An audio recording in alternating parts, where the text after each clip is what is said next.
All right. This is the ugly dice. I started with the 1 and the 2 together, and that was at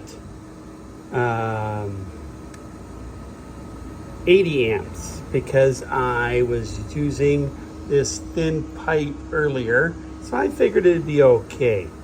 And I blew through it, either not moving too fast or not moving fast enough. But I made some pock marks and a few places here just not very steady. That ugly joint right there was an attempt at 45 amps after I dropped it down to 50 for these.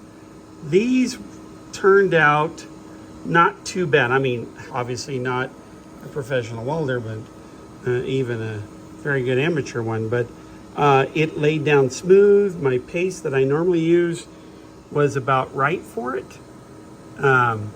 So the 5 was the last piece on.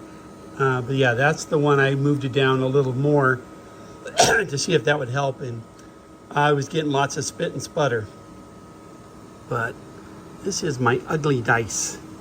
I will now have to grind up the corners and get it all smooth, and then I can see if I want to touch up anything or if I'd be better off just leaving it pockmarked.